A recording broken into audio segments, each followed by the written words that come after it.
10 États, des millions de familles, et une question que personne à Washington ne veut vraiment poser. Dans le pays le plus riche de l'histoire humaine, pourquoi des millions d'Américains ne savent plus s'ils pourront manger demain? Bienvenue sur GeoCapital. Je suis Marc Deville. Ce soir, on ne parle pas d'une crise théorique.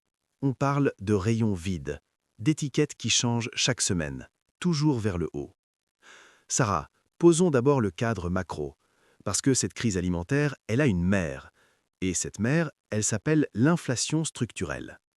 Exactement, Marc. Depuis 2021, l'indice des prix à la consommation alimentaire, le Food CPI, a grimpé de plus de 25% cumulé aux États-Unis. Pour contextualiser, la Fed a relevé ses taux directeurs 11 fois en 18 mois pour refroidir l'économie. Résultat sur l'inflation générale, mitigé. Sur les prix alimentaires, quasi nul. Les coûts de production, de transport, de main-d'œuvre, ils ne redescendent pas avec un coup de taux. Et c'est là où Wall Street et Main Street se décrochent complètement. Et ce décrochage, il a un visage humain, 10 visages même.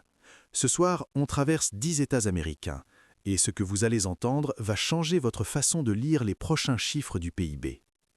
Commençons là où personne ne s'y attend, la Californie, première économie des États-Unis, un PIB de 3 800 milliards de dollars, sixième puissance mondiale si elle était un pays souverain.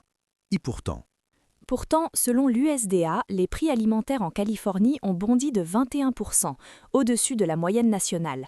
Les grands distributeurs ferment des dizaines de magasins, Ralph's, CVS, Sprouts.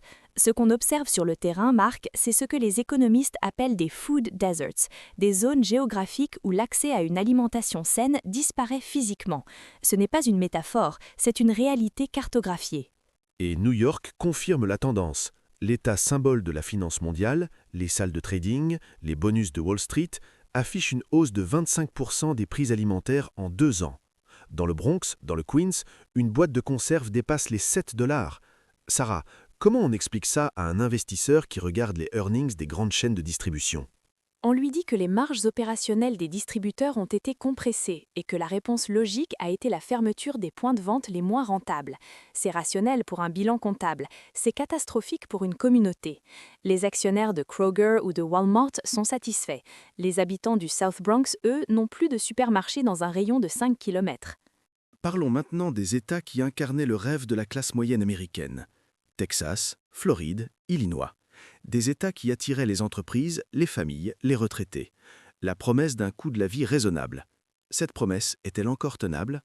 Les chiffres sont sans appel. Au Texas, hausse alimentaire moyenne de 17%, jusqu'à 23% dans les zones rurales. La chaîne d'approvisionnement n'a tout simplement pas suivi l'afflux démographique post-pandémique. Plus de 1,6 million de foyers texans recourent chaque mois aux banques alimentaires. Pour un État qui se targue d'être le moteur économique du Sud, c'est un signal structurel alarmant. La Floride, même dynamique? Pire sur certains indicateurs, plus 22% sur les prix alimentaires, conjugué à une explosion simultanée du logement, de l'énergie et des primes d'assurance.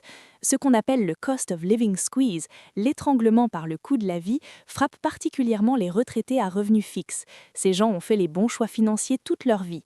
Aujourd'hui, ils doivent arbitrer entre se soigner et se nourrir. C'est un échec systémique, pas individuel. Et Chicago, cœur industriel de l'Illinois, illustre parfaitement ce que le Chicago Food Equity Atlas documente. Plus de 500 000 habitants dans des déserts alimentaires. L'inflation y a atteint 20% depuis 2021. Dans les quartiers sud et ouest, les supermarchés ont fermé. Ce qui reste, ce sont des stations-service et des fast-foods. Marc, je veux qu'on s'arrête sur 2 cas qui semblent périphériques, mais qui sont en réalité révélateurs d'une fragilité systémique. Alaska et Hawaï. Les bouts du monde américain. Exactement.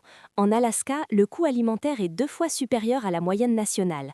Tout arrive par voie aérienne ou maritime. Une semaine de tempête et la chaîne logistique s'effondre. On parle de communautés qui stockent pour 1 mois, parfois 3. Ce n'est pas du survivalisme, c'est de la nécessité. À Hawaï, 85% de la nourriture est importée du continent. Un gallon de lait, 8 dollars. Un pain basique, 6 dollars. Et les habitants qui font tourner l'économie touristique, hôtels, restaurants, transports, ne peuvent plus se permettre de vivre là où ils travaillent. Ce que vous décrivez, c'est une dépendance logistique totale. Un choc exogène, une pandémie, une disruption commerciale, une guerre tarifaire, et ces États sont à genoux en 48 heures. Terminons avec 3 États qui n'ont jamais vraiment eu leur place dans le discours de la prospérité américaine. Mississippi, Virginie-Occidentale, Arizona. Ce sont des États où la pauvreté n'est pas nouvelle, mais où la crise alimentaire actuelle aggrave des fractures déjà béantes. En Mississippi, près de 20% de la population sous le seuil de pauvreté. En Virginie occidentale, 30% des habitants vivent dans des zones à accès alimentaire extrêmement limité. Kroger et Walmart ont quitté les petites villes des Appalaches. Ce qui reste sont des épiceries de proximité remplies de sodas et de chips. Résultat direct, des taux d'obésité, de diabète et de maladies cardiovasculaires parmi les plus élevés du pays. Et l'Arizona, qui se développe à toute vitesse autour de Phoenix et Tucson, illustre un paradoxe cruel.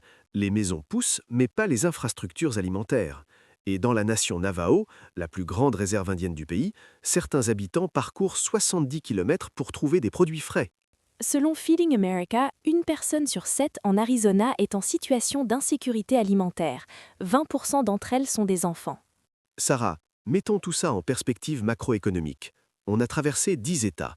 Ce n'est pas une succession de drames locaux, c'est une tendance nationale. Qu'est-ce que ça dit de la résilience de l'économie américaine ? Ça dit que la croissance du PIB et le bien-être alimentaire peuvent évoluer en sens inverse. Depuis 2020, les États-Unis ont affiché des chiffres de croissance que l'Europe nous enviait. Mais cette croissance a été inégalement distribuée, concentrée en haut de la pyramide, portée par les marchés d'actifs, les tech stocks, les buybacks d'actions. Pendant ce temps, la chaîne alimentaire s'est fragilisée, les marges ont été rationalisées, les petits distributeurs ont disparu.